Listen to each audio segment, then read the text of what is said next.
Hello students, welcome back. तो last lecture में instability and stability देखी हमने, कैसे होती है बारिश जो होनी है या मौसम ख़राब होना है उसकी क्या कंडीशंस होती है। उससे पहले उसको जानने के लिए हमने एडियाबैटिक लैप्स रेट जाना था और उसको रिलेट हमने किया था what we call as diabetic lapse rate. तो डायबिटिक लैप्स रेट और एडियाबैटिक लैप्स रेट पढ़ते वक्त हमने ये देखा कि इन दो प्रोसेस से बेसिकली कैसे कैसे डिफरेंट टाइप्स ऑफ प्रेसिपिटेशन या कंडेंसेशन होती है। और उससे पहले उस पर सब चीज़ों पर मेन चीज़ जो डिपेंड है वो ह्यूमिडिटी हमने देखा था उससे पहले जो हमने पढ़ा था। तो सीधे आते हैं अब एक और टॉपिक पर जिसको हम क्लाउड्स बोलते हैं। अब इस टॉपिक को क्लाउड्स को बेसिकली पढ़ने के लिए, समझने के लिए एक्चुअली हमारा जो टॉपिक नेक्स्ट होगा प्रेसिपिटेशन। और प्रेसिपिटेशन हमने देखा था जब एडियाबैटिक लैप्स रेट होगी, इंस्टेबिलिटी होगी, तब प्रेसिपिटेशन होनी है। तो प्रेसिपिटेशन को टाइप्स को पढ़ने के लिए बेसिकली क्या क्या टाइप्स है, रेन है, स्नो है, हेल है, स्लीट है, इनको पढ़ने के लिए बेसिकली कैसे होगी। जब तक क्लाउड्स नहीं होगी, कंडेंसेशन नहीं होगी, क्लाउड्स का जो कंडेंसेशन का जो फंडामेंटल थिंग जो है जिस पर डिपेंड है, बादलों पर ही है ना, बादल से तो बारिश आती है ना। तो जब तक ये नहीं होंगे तब तक प्रेसिपिटेशन नहीं होगी। तभी प्रेसिपिटेशन को पढ़ने के लिए clouds is the main topic to understand. तो that is why we often से this climatology is totally related with each other. एक टॉपिक को पढ़ने के लिए पहले कुछ टॉपिक्स पढ़ने पड़ते हैं, उनको पढ़ने के लिए पहले किसी चीज को समझना पड़ता है। तो आते हैं सीधे क्लाउड्स पे। Clouds basically what are the clouds? Clouds बादल है, आपको पता है सिंपल वर्ड्स में। तो अभी आपने ऊपर कभी देखा लाइक जब बारिश होगी कुछ क्लाउड्स, तो there would be always clouds in the atmosphere. Have you wondered why every cloud doesn't let, why there is no downpour from every cloud? हर बादल से बारिश क्यों नहीं होती? ठीक है, तो या there what are the different beautiful shapes, अलग अलग टाइप्स के, अलग अलग शेप्स के क्लाउड्स होते हैं in the atmosphere, in the troposphere. तो basically these all depend on what, और किस क्लाउड को साइंटिफिकली भी नाम दिया गया है, मेटेरोलॉजिस्ट क्लाइमेटोलॉजी में किस क्लाउड को क्या बोलते हैं। तो इस चीज को हम जानेंगे। इस पूरा खुद में एक टॉपिक है, क्लाउड्स बेसिकली होता क्या है और कैसे होता है। तो क्लाउड्स होता क्या है actually? Clouds are just microscopic droplets. इसमें कुछ पानी है बेसिकली, देयर इज इधर some minute droplets of water या और ऑफ द आइस जो सस्पेंशन में है, हवा में है, एयर में है, बायोन्सी की वजह से। और या फिर हम ऐसा भी कह सकते हैं क्लाउड्स आर फ्लोटिंग, और वी कैन से एग्रीगेट्स जमा है बहुत सारे, किसका?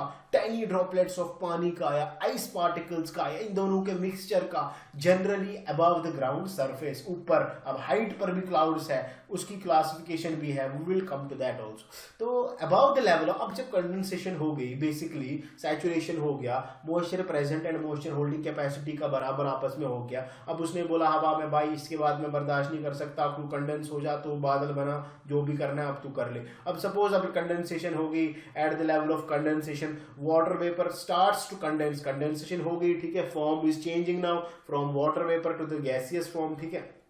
तो sorry, from water vapor to the what we call as now the form is changing from what we call as from to the water vapor to the minute water droplets। अब ये condense हो जाएंगे, ठीक है, तो in the form of microscopic droplets of air around. अब ये condenses को होने के लिए पहले there should be some particle in the air, चाहे वो डस्ट पार्टिकल हो, चाहे वो water what we call as कोई गैसियस पार्टिकल हो, कुछ भी हो, जिसके इर्द गिर्द बेसिकली ये जो वाटर ड्रॉपलेट्स है ये कंडेंस करेंगे। तो अगर ये डस्ट पार्टिकल्स नहीं होंगे तो समझो भाई होगी ही नहीं, क्या बादल तो बनेगा ही नहीं। तो इनकी भी there is some importance also.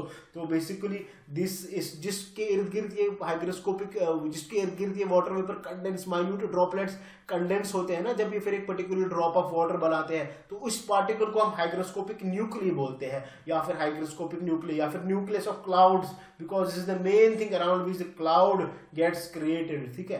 तो what we call as around the hygroscopic nuclei. तो बेसिकली कूलिंग होती है, as I told you, due to the air और जनरली बाय एडियाबैटिक कूलिंग, वो सब तो क्लियर है आपका अब तक, ठीक है। तो it must be remembered basically every cloud doesn't form the precipitation, हर बादल से वर्षा नहीं होती एज ज्वाइनिंग, क्योंकि because there is a main condition that there should these microscopic droplets, minute microscopic droplets which are held in suspension, they should join together to form a raindrop। तो पहला basically there are some of the conditions which are necessary।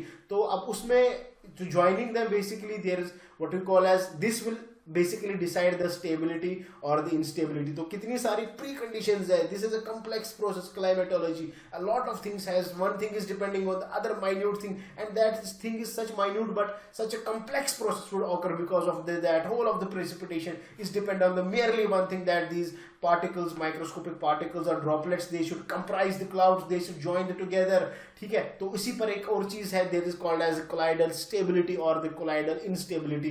अब colloidal stability क्या होता है? हम बोलेंगे उन बादलों में होती है ये चीज जहां पर microscopic droplets which comprise the clouds do not join, they don't fulfill the prerequisite condition, they don't join together to form a large drop of water which later on can fall on the ground as a downpour like snow, hail, or rain. ठीक है, तो these clouds, since there is a stability, since they are not joining, these microscopic droplets are not joining. Why they are not joining? That is another thing. Either there is not hygroscopic nuclei present over there. तो एक process दूसरे process पे depend करता है, दूसरी चीज पे depend. Everything is dependent. Phenomena is a complex intermix of things over there. ठीक है, तो since there is a stability, these clouds will keep just floating with buoyancy. Now there is another thing that is called as colloidal instability, the major thing which decides. These occurs in those things where the microscopic droplets which comprise the clouds, they have the tendency to join together. They actually join together. अब जब join होंगे एक दूसरे 4, 5, 10, 20, 100, 1000 जितने join होंगे, तो एक single form of water they will create which will fall on the ground later on as a downpour. तो दो थ्योरीज जो पहले थी इस रेनफॉल, जो इसके बाद देखेंगे टॉपिक में प्रेसिपिटेशन में. पहले क्या था, there were two theories, they were like for the basis for the mechanism of understanding what we call as this theories, mechanism of rainfall. तो पहली थ्योरी दी थी बर्गरॉन ने, he was a climatologist, very famous climatologist Bergeron. ठीक है, तो बर्गेरॉन ने ice crystal theory एक दी थी. तो he said that this theory, actually this theory was given before 1940s. तो मतलब 1940s तक this provided enough of the understanding basically होता कैसा है. तो लेकिन इसने क्या बोला, बर्गेरॉन ने बोला according to this ice crystal theory given by Bergeron, this says that rainfall सिर्फ उन क्लाउड से हो जाता है which are below the freezing point, मतलब बिलो द फ्रीजिंग पॉइंट. ठीक है, जिसने बोला उन्हीं क्लाउड से बारिश होगी which are below the freezing point. ठीक है, तो कंडेंसेशन के ऊपर बारिश उनसे होगी जहां पर there would be the condensation at the below freezing point. ठीक है, clouds should be condense at the sub freezing points. तो फिर लेकिन एक और उसके बाद आगे 1940s के बाद जिनका नाम था बोवन, तो he gave the concept theory called collision coalescence theory.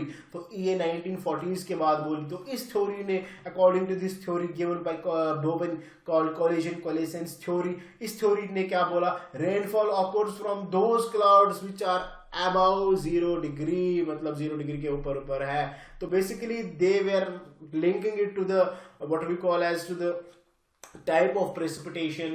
क्यों होती है, this is basically the phenomena why actually the cooling is there, enough cooling is there that this type of precipitation falls. तो but these theory in general in particular अलग अलग तरीके से इन्होंने बोला, आइस क्रिस्टल ने बोला, बर्गरॉन ने बोला उनसे बारिश होगी जो बिलो 0 डिग्री बादल है, और कोलिजन कोलिसेंस थ्योरी बोवन ने बोला उनसे बारिश होगी जो above the freezing point clouds है. तो अब अगर क्लासिफिकेशन ऑफ क्लाउड्स पर आए तो classification of clouds is very important. Basically we have world meteorological organization WMO, world meteorological organization, very good institution. What it said that presented a detailed international cloud atlas. एक atlas थी, बादलों की किताब बनाई, बहुत ज्यादा बड़ी थी cloud atlas. He said that in which he talked about clouds and gave cloud classification. इन्होंने बोला 10 clouds है, genera 10, मतलब mainly 10 genera are there. उसके बाद 26 इनकी species है, और उसके बाद उन्होंने बोला 31 इनकी varieties है. Remember 10 genera, 26 species and 31 varieties. This may come in the question sometime. तो this was given by the World Meteorological Organization. उसके बाद एक साइंटिस्ट थे जिनका नाम ल्यूक होवार्ड था. Very important thing, Luke Howard, he provided a classification, general classification of clouds, though there have been many classifications on the basis of many factors, but the main thing talking about is on the basis of height, on the basis of we can say on the basis of their location from ground to the upper or from ground to the troposphere, and that is what actually decide the rainfall, ठीक, or precipitation. ठीक है, तो on an average all clouds of the troposphere are thus classified in 4 families में. ठीक है, पहला जो family थी they are called as high cloud